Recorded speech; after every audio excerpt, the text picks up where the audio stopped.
एक बहुत ही विशाल एवं घना जंगल था जिसमें एक शेर रहता था। उसी वन में एक लोमड़ी भी रहती थी जो शेर की असिस्टेंट थी। लोमड़ी दिन भर पूरे जंगल में घूमती रहती एवं जानवरों का पता लगाती। उसे कहीं भी कोई जानवर दिखता तो तुरंत आकर उसकी सूचना शेर को दे देती थी। शेर बड़ा ही खूंखार, भयानक और क्रूर था। वह हमेशा आवश्यकता से अधिक जानवरों का शिकार करता था।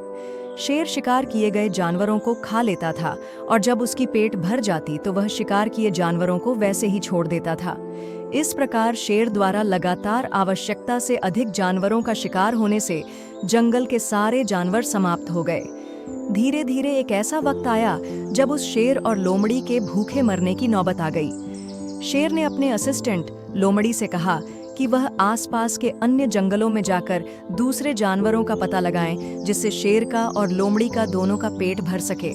उसी विशाल जंगल में एक बहुत बड़ी नदी बहती थी। उस नदी के बीच में एक टापू था। उस टापू पर सारे शाकाहारी जानवर जैसे हिरण, खरगोश, बंदर, बकरी, भेड़ जैसे जानवर वर्षों से वहीं रहते थे।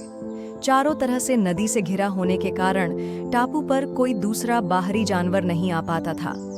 लोमड़ी उस क्रूर शेर की आदेश मानकर जानवरों का पता लगाने जंगल में निकल पड़ी।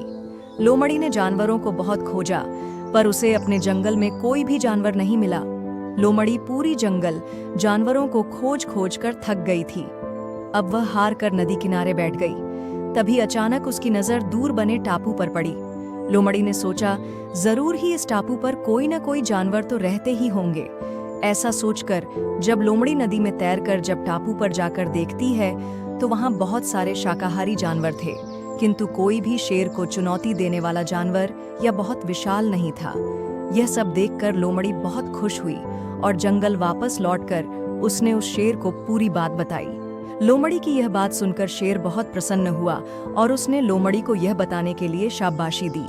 अगले ही दिन शेर अपनी असिस्टेंट लोमड़ी के साथ उस नदी में मौजूद टापू पर जानवरों का शिकार करने के लिए पहुंच गया। टापू पर पहुंचते ही जैसे ही शेर ने बहुत सारी जानवरों को देखकर उसके मुंह से लार टपकने लगी। शेर ने एक ही दिन में बहुत सारे जानवरों को मार डाला और कुछ जानवरों को खाकर बाकी जानवरों को ऐसे ही छोड़ दिया। शेर लगातार 2-3 दिनों तक इसी तरह अंधाधुंध शिकार करता रहा। टापू पर मौजूद सारे जानवर शेर से बुरी तरह डर गए और सभी ने एक सभा बुलाई। उस सभा में क्रूर शेर से बचने के उपाय पर चर्चा हो रही थी। सभी ने अपने अपने सुझाव दिए। उसी सभा में एक बूढ़ा बंदर भी था जो अपनी बुद्धिमानी के लिए पूरे टापू पर जाना जाता था।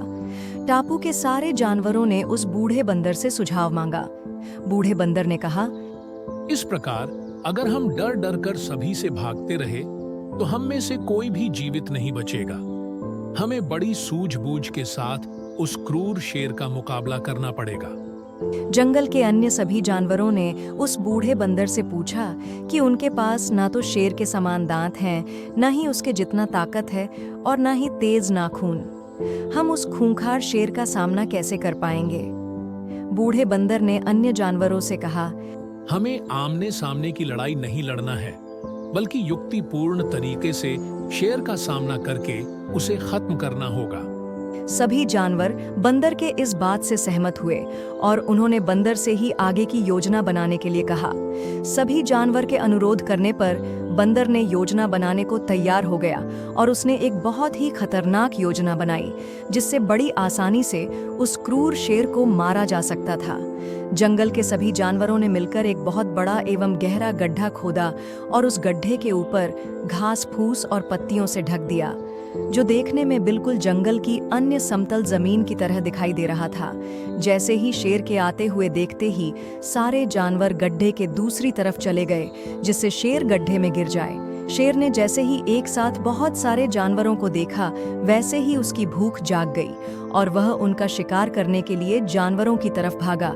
जैसे ही शेर गड्ढे के ऊपर से निकला, घास फूस और पत्तियों के दब गई और शेर गहरे गड्ढे में गिर गया। शेर ने और गड्ढे से बाहर निकलने का बहुत प्रयत्न किया, पर गड्ढा इतना अधिक गहरा था कि अनेक कोशिश करने के बाद भी वह गड्ढे से नहीं निकल सका। लोमड़ी भी उस गड्ढे में गिर गई। दोनों ने गड्ढे से निकलने की बहुत प्रयत्न की। भूख और प्यास के कारण शेर और लोमड़ी दोनों की उसी गड्ढे में ही मौत हो गई।